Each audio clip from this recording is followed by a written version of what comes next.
not a zombie. He is a guest speaker from the depths of hell to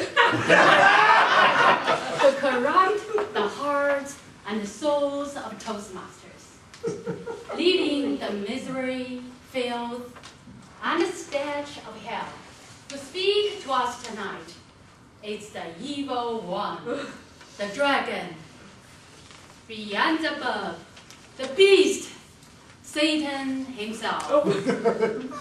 Actually, it's really our club president, Dennis, speaking from the Humorously Speaking menu, project number 3, Make Them Laugh. I think he already did. His speech title is Demons Among Us. His given time is 5 to 7 minutes. Please help me welcome Satan himself, Andy.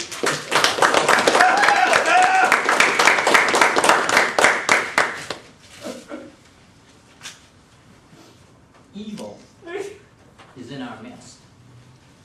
Demonic possession is real. I've seen it. You've seen it. My grandfather, Andrew Johnson Harvey, was a saint. He was the nicest, sweetest, gentlest man I ever met.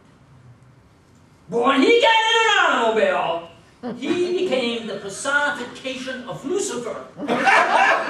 The man was hell on wheels.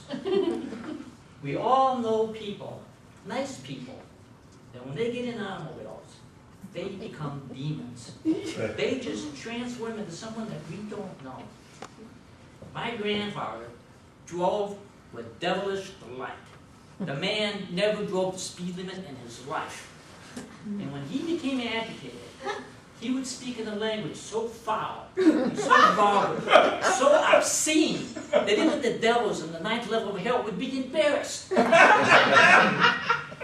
a young boy, I spent a lot of time with my grandfather. When you go on long road trips with the Prince of Darkness, I began to develop a special vocabulary. I am fluent in swearing. And this was a problem with my young sons, and I had to explain to them, well, Daddy prays like a saint, but he swears like a sailor. This is the way Daddy grew up, and you're just going to have to deal with it. My grandmother, Rose McKay Harvey, was a saint. She was probably one of the nicest, sweetest, most wonderful little ladies I ever knew. But when she got in the car with my grandfather, and the shadow of his darkness covered her, she became a backseat demon. Now, my grandmother didn't drive, but Dad didn't stop me from telling my grandfather how to drive. My grandparents were married for 57 years. The only time I ever seen them yell and scream at each other was in the car. Mr. Turn! And this would just go out. It's the same way between my wife and I. The only time they yell and scream at each other is in the car. And in the 21st century, backseat driving is high tech. Coming home from Denver, Colorado, I was planning on stopping at Palo Duro, which is the Grand Canyon of Texas. She had programmed into the garment, home. And then she had her iPhone and GPS, and she put in home. As soon as I made the turn for Palo Duro, it began. Recalculating! Recalculating! Recalculating! The iPod went off. Please make a left-hand turn at the next intersection. That's my wife. Give us the turn! I lost it. And I expressed my disappointment and my frustrations using my special language.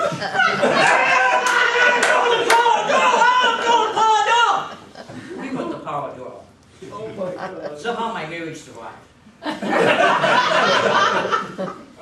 My wife, Loida Anita Paltanis, is a saint. She is the sweetest, quietest, nicest lady. But when she gets in a car, it's the pedal to the metal, and she's a speed demon queen. Now let me ask you, how many people in this audience consider themselves ethical? Probably almost everybody. But ask yourself, and without admitting or denying, but think to yourself, how many times have you occasionally exceeded the posted speed line? Okay. Now, I had the impression that this was a club of saints. But I think in reality, when it comes to driving, this club is probably closer to Hell's Angels. Automobiles bring out the worst in people. And I don't know if it's because automobiles are demonic, but I think there might be a psychological component to this. And I think for those of us in college who took psychology classes or management classes, we were taught Maslow's hierarchy of human needs. So we got the basic needs, food, water, sex, and then from there you go to safety needs, physical safety and security, and then you go up the shelves of love and belonging, and then you go to esteem needs, and then of course very few people get up to self-actualization. This was really good for cavemen, I mean cave persons. But Maslow was a smart guy, but he forgot a few. He forgot the big ones. He forgot to take into account the Americans. Because for Americans, they have a much bigger base of needs, and that's going to be individual freedom. I think that automobiles, in many ways, are an expression of American freedom. I think that automobiles are really expressions of individuality if you look at all the different models and colors and styles on the road. When you mess with somebody's automobile freedom, people go demonically nuts. They don't like it. And Maslow's got another one. And that is, next to sex, the need for speed. We live in a democracy, but I would probably guarantee you that no one in this room has ever voted on a speed limit. Some government expert, if there is such a thing, it's like an oxymoron, declares what the speed limit is going to be. Americans have a history of civil disobedience and independent thinking. Americans will always drive what they think is a safe speed, given the reasonable conditions, regardless of what the speed limit is.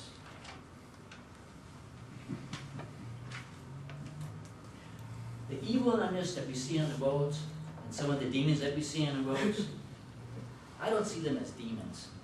What I see in that mist is, in a very strange way, maybe an expression of freedom.